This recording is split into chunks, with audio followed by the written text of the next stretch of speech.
তরিতার শাড়িতে প্রদীপের তেল দেখেই ঠাম্মি তরিতাকে হাতে নাতে ধরতে পেরেছে। ঠাম্মি আরও বলেন, সেই দিন বড় নাত বউয়ের গৃহপ্রবেশের দিন মেঝেতে বিছিয়ে দেওয়া শাড়ি তুমি টান দিয়েছিলে, আমি নিজের চোখে দেখেছি। অনিমেষ মনে মনে ভাবতে থাকে, সব সময় অন্যকে বিপদে ফেলতে গিয়ে নিজেই বিপদে পড়ে যায়। তরিতার শাশুড়ি বলে, ছি ছোট বৌমা ছি, তুমি কখনো দেখেছো আমরা দু যা একে অপরের ক্ষতি করেছি? ক্ষতি করা তো দূর, কখনো আমাদের ঝগড়া করতে দেখেছো? দিদিভাই তো সবসময় আমাকে বড় দিদির মতন আগলে রেখেছে। তেজ বলে, তরিতা তুমি ইচ্ছে করে প্রদীপ ওখানে রেখেছিলে? ওনার তো একটা বড় রকম ক্ষতি হয়ে যেতে পারতো, ওনার তো গায়ে আগুনও লাগতে পারতো, এটা তো একটা ক্রাইম। সুধা মনে মনে ভাবতে থাকে, আমি আপনাকে যত দেখছি তত অবাক হয়ে যাচ্ছি। তেজ ভীষণ রেগে গেছে।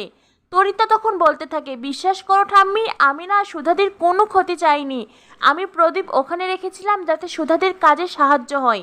ঠাম্মি বলেন, বাবা ছোটনাথ বউ, এতদিন পর তোমার ভক্তি হঠাৎ উঠলে উঠলো? কই এত বছর তো একবারও কখনো পুজোর কাজে হাত লাগাওনি। অন্যায় যখন করেছো শাস্তি তোমাকে পেতেই হবে। সমুদ্র দাদু ভাই, যাও পুলিশকে ফোন দাও।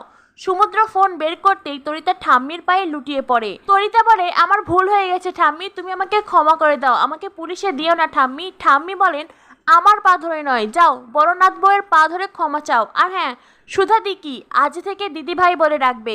তরিতা মনে মনে ভাবতে থাকে, আজ আমাকে তোমার পা ধরতে হচ্ছে সুধাদি, কিন্তু এমন একদিন আসবে যেদিন সকলে তোমাকে এই বাড়ি থেকে দূর দূর করে তাড়িয়ে দেবে। এরপরেই তরিতা সুধার পায়ে পড়ে বলে, সুধাদি আমার ভুল হয়েছে, আমি আর কখনোই এমনটা করব না। সুধা তরিতাকে উঠে দাঁড় করায়। এরপরে সুধা মনে মনে ভাবতে থাকে বিয়ের আগের কথা। বিয়ের আগে সুধা তরিতাকে সমস্ত সত্যি বলেছিল, তার মানে তরিতা ইচ্ছে করে এই পরিবারের সবাইকে সে জানায়নি সুধার ডিভোর্সের কথা। সুধা তখন মনে মনে ভাবতে থাকে, তুমি আর কখনো আমাকে বোকা বানাতে পারবে না তরিতা, আমি তোমার সব